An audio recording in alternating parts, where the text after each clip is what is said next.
Om Swastiastu. Perkenalkan, nama saya Iko Mangjana Triguna Putra dari nomor absen 8 kelas 11 IPS 2. Sekarang saya akan menjawab tugas PPKN yang diberikan oleh Pak Oke. Yang pertama-tama di sini saya akan menjelaskan dan mengulas tuntas artikel yang sudah diberikan sebelumnya. Dalam artikel tersebut menjelaskan tentang Freddy Budiman, seorang pengedar narkoba yang berasal dari Surabaya. Tepat 6 tahun yang lalu, Freddy Budiman dieksekusi mati bersama 3 orang lainnya di lapangan tembak, Panaulan, Nusakam, Bangam.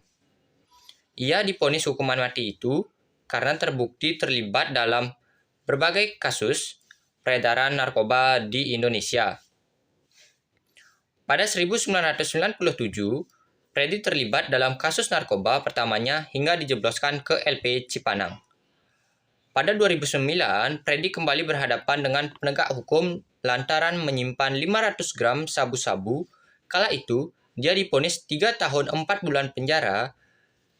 Pada 2012, Pengadilan Negeri Jakarta Barat memvonis mati Freddy karena ulahnya mengimpor 1,4 juta butir pil ekstasi dari Tiongkok pada 28 April yang tiba di Pelabuhan Tanjung Priok pada 8 Mei. Aksi nekat ini dia lakukan pada saat ia masih berada dalam penjara.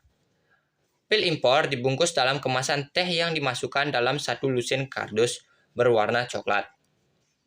Apabila lolos, ekstasi ini diperkirakan dapat meraup keuntungan sebesar 45 miliar. Pada Jumat, 29 Juli 2016, pukul 45, Freddy dieksekusi di Nusa Kambangan, Jawa Tengah. Dia merupakan satu dari 4 orang yang ditembak mati saat terlibat dengan kasus narkotika. 3 orang lainnya dieksekusi setelah dirinya merupakan warga negara asing. Freddy dimakamkan di kampung asalnya yaitu Surabaya.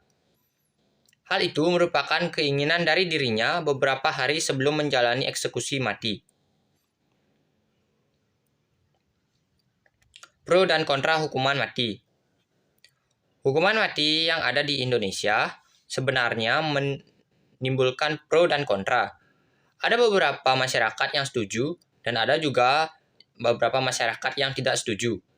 Alasan utama masyarakat yang tidak setuju adalah karena pidana mati bertentangan dengan hak asasi manusia, yang dimana pidana ini merenggut hak hidup seseorang. Alasan lain kenapa pidana ini ditentang adalah karena pertama, yaitu mencabut nyawa seseorang merupakan hak Tuhan semata. Lalu yang kedua, hakim yang memvonis mati terhadap terdakwa adalah manusia yang tidak sempurna, sehingga selalu ada kemungkinan menghasilkan keputusan salah. 3.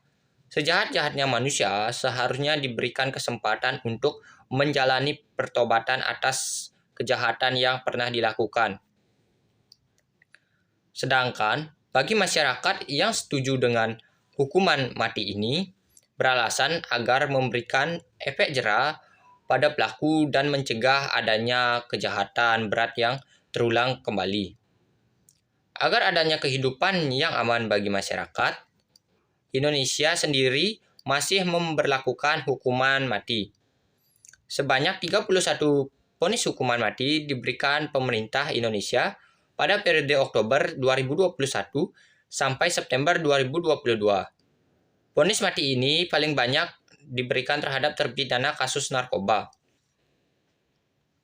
Saya sendiri menyetujui adanya hukuman mati di Indonesia ini karena hukuman mati ini dapat memberikan efek jera bagi pelaku kejahatan. Dari aspek kemanusiaan, hukuman mati diperlukan guna melindungi masyarakat dari berbagai perbuatan orang jahat. Meskipun ada beberapa negara yang tidak menyetujui adanya hukuman mati, akan tetapi setiap negara memiliki caranya sendiri untuk melindungi masyarakat dari berbagai kejahatan yang ada. Hukuman mati sendiri seharusnya benar-benar diberikan kepada seseorang yang memang melakukan kejahatan yang sangat berat dan diberikan kepada orang yang memang terbukti bersalah. Sekian presentasi dari saya. Jika ada salah kata atau jawaban yang kurang dimengerti, mohon dimaafkan. Om Santi Santi Santi. Om.